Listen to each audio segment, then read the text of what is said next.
అన్నామలై తమిళనాడులో అన్నామలై డిఎంకే ప్రభుత్వాన్ని గద్దె దించే వరకు చెప్పులేను అని అదొకటి మళ్ళొకటి అన్నా యూనివర్సిటీలో జరిగినటువంటి ఒక హరాస్మెంట్కి సంబంధించినటువంటి ఘటనలో తాను కొరడాలతో కొట్టుకున్నాడు.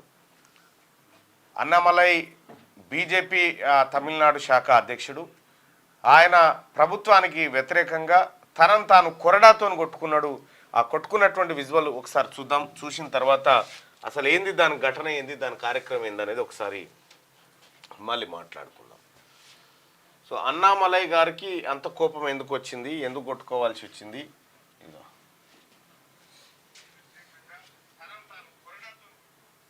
ఇట్లా ఈ నెట్ షర్టిప్పేషన్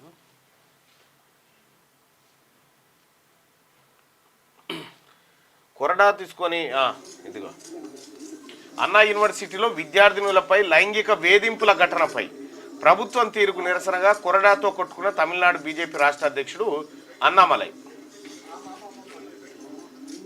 మన యాక్టర్లు ఏం పనికిరారు వీళ్ళు కానీగా.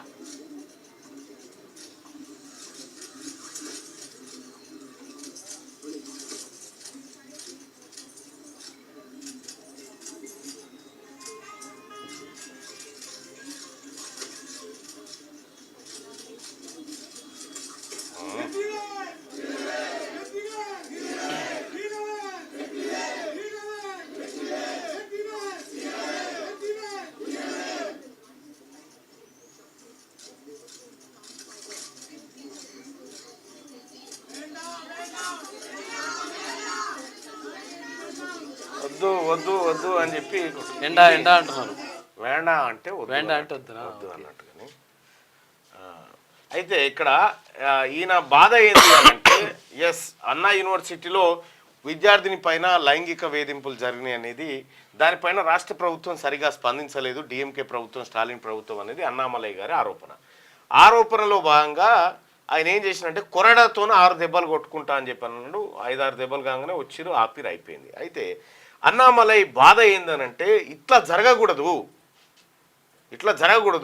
అనేటువంటిది ఆయన బాధ. కానీ అన్నామలై గారు చెప్పాల్సినటువంటి అంశం ఏంటంటే మొత్తం భారతదేశంలోనే అత్యధిక తక్కువగా లైంగిక వేధింపులు జరుగుతున్నటువంటి రాష్ట్రం తమిళనాడు. అత్యధిక ఎక్కువగా లైంగిక వేధింపులు జరుగుతున్నటువంటి రాష్ట్రం బీజేపీ పాలిత ప్రాంతాలు. ఇంకా బయట రాష్ట్రం దాకా కూడా అక్కర్లేదు, క్లోజ్ చేయాలి. బయట రాష్ట్రాలు కూడా పెద్దగా అవసరం లేదు.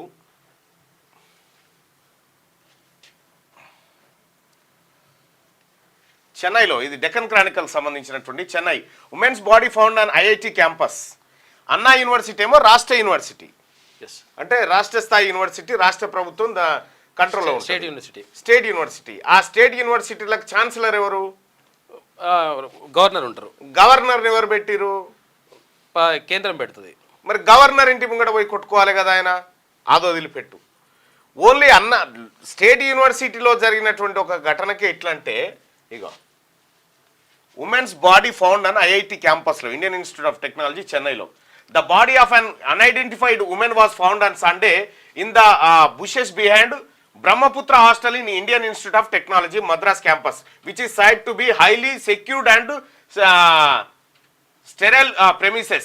The body was later shifted to government hospital for post-mortem by the police based on a alert from an IIT official who said later that the woman was identified. It's yet to be traced.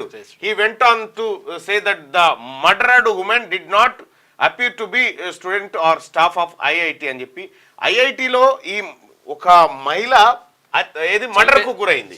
అప్పుడు అన్నామలై గారికి కొరడాతో కొట్టుకోవాలనిపించలే. ఇదే మద్రాస్లో, ఇదిగో ఇదే మద్రాస్లో, ఇది the news minute కథనం. ఇది IIT Madras Dalit student sexually assaulted on campus, no action by cops for a year. ఒక సంవత్సరం పాటు ఇలాంటి యాక్షన్ తీసుకోలేదు కాప్స్.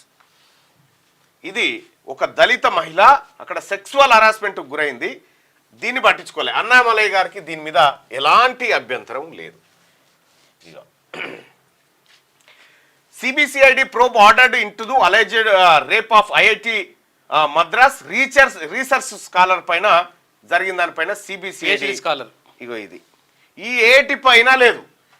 ఇంకా పైపెచ్చు ఇదే అన్నామలై గారు ఇప్పుడు కొరడాలతో కొట్టుకుంటా ఉన్నాడు కదా. కారణం ఏంది అని అంటే ఇప్పుడు ఇక్కడ జరిగినటువంటి అన్ని రేపుల్లో, దళితుల పైన జరిగినటువంటి అన్ని రేపుల్లో, ఇంకా కొన్ని రేపుల్లో ఉన్నది ఎవరనంటే ఈ బీజేపీ మూకలు ఉన్నారు. కాబట్టి వాళ్ళపైన ఇబ్బంది లేదు.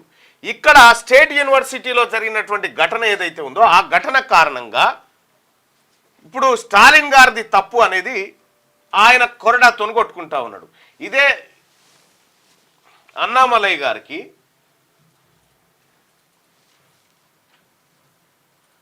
ఇగో హిందుత్వం మాకొద్దు, 5న ఇస్లాంలోకి 3000 మంది దళితులు, కోయంబత్తూరు డిసెంబర్ 24. ఇది 2019లో జరిగినటువంటి ఒక ఘటన. ఇది అక్కడ ఒక ఆయన ఏది రాష్ట్రం కోయంబత్తూరు జిల్లా మెట్టుపాలయంలో 3000 మంది దళితులు జనవరి 5న హిందూ మతం వదిలి ఇస్లాం స్వీకరించనున్నారు.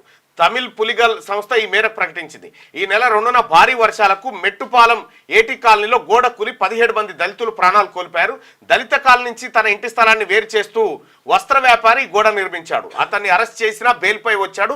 తమిళ్ పులగల్ నాయకుడిని మాత్రం జైల్లో పెట్టారు. దీంతో బగ్గుమన్న దళితులంతా మతం మారాలని నిర్ణయించుకున్నారు. సో ఇటువంటి ఘటనలు కోకొల్లలుగా తమిళనాడులో జరుగుతూ ఉన్నాయి. తమిళనాడులో అన్నామలై చేసినటువంటి కొరడాలు పొయ్యి ఏం చేయాలంటే యోగి ఆదిత్యనాథ్ ఇంటి ముంగడ కొట్టుకోవాలి. ఎందుకంటే భారతదేశంలోనే అత్యధికంగా అత్యాచారాలు జరుగుతున్నటువంటి రాష్ట్రం ఉత్తరప్రదేశ్, ఆ తర్వాత జార్ఖండ్ ఉంది, ఆ తర్వాత బీహార్ ఉంది, ఆ తర్వాత మహారాష్ట్ర ఉంది. అత్యంత తక్కువగా ఇగో 0.4% తమిళనాడులో జరుగుతూ ఉంటే ఈయన కొరడాలతో కొట్టుకుంటా ఉన్నాడు. ఇది అన్నామలై గారి ఈయనకు వాస్తవానికి ఈయనకి ఇవ్వాలి అవార్డు. ఈ నటనకి ఎన్నో ఇవ్వాలి. ఇక్కడ చాలా వాట్సాప్ యూనివర్సిటీలలో బీజేపీ వాట్సాప్లలో తిరుగుతూ ఉంటాయి.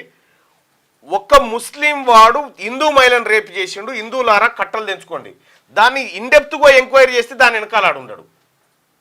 అంటే ప్రజల్ని రెచ్చగొట్టడానికి ఈ కార్యక్రమాలను చేస్తూ ఉంది. కానీ ఎప్పుడైనా ఈ దేశానికి ఏది మంచిదంటే నీవు ఈ ప్రజల కోసం ఏం అభివృద్ధి చేస్తావు, ఏం చేస్తావు అని ఓట్లాడడం వేరు. కానీ ఇవి చూపెట్టి ఓట్లాడడం అనేది అది ప్రమాదకరం ఈ దేశానికి. అన్నామలై చేసినటువంటి ఇప్పుడు మన్మోహన్ సింగ్ గారిని అన్నామలైని పక్కకు పెడితే లేకపోతే పెట్టేంత అర్హత అన్నామలై గారికి లేదు. కానీ సారీ అట్లెవరన్నా ఫీల్ అయితే, కానీ ఇక్కడ నరేంద్ర మోడీ గారిని మన్మోహన్ సింగ్ గారిని పెడితే ఏమన్నా ఉంటుందా? ఏమన్నా పోలిక ఎక్కడన్నా వీటన్నిటిలో ఎక్కడన్నా సరితూగుతాడా? ఇట్లా తక్కిడ పెడితే ఎక్కడన్నా. సో అది ఒక మేధావిని భారతదేశానికి అందించినటువంటి కాంగ్రెస్ పార్టీ నాయకత్వం. ఆయనని ప్రధానమంత్రిగా అయ్యే అవకాశం సోనియా గాంధీ గారికి 2 సార్లు వస్తే కూడా తను పక్కకు జరిగి మన్మోహన్ సింగ్ను ప్రధానమంత్రిని చేసింది సోనియా గాంధీ. అప్పటికి రాహుల్ గాంధీ గారికి కూడా ప్రధానమంత్రి అయ్యే అవకాశం ఉంటే కూడా ఆ కుటుంబం తప్పుకొని పెట్టింది. ఇవాళ మీరు నరేంద్ర మోడీ గారు మీరు ఒక్క 4 రోజులు తప్పుకొని ఇంకోరిని పెట్టి చూడు ప్రధానమంత్రి చూద్దాం. అంటే ఇటువంటి జిమ్మికులతోటి ఏదో చేద్దాం, ఇటువంటి డ్రామాలతోని ఏదో చేద్దాం అనుకుంటారు చూడు. ఇగో ఇదే నీ దేశంలో నువ్వు ఏడగొట్టుకోవాలి. నీకు యూనివర్సిటీ ఛాన్సలర్ ఎవరు? గవర్నరే కదా. ఈ గవర్నర్ నియమించింది మనోలే కదా. మనం ఆయన ఇంటి ముంగడ పోయి కొట్టుకోవాలి. ఏం డ్రామా ఇది? క్యూ న్యూస్ ఛానల్లో పనిచేయటకు అనుభవం గల సీనియర్ వీడియో ఎడిటర్స్ కావాలను సంప్రదించవలసిన నెంబర్ 8688926084. qnewsads@gmail.com ను సంప్రదించండి. లైక్ చేయండి.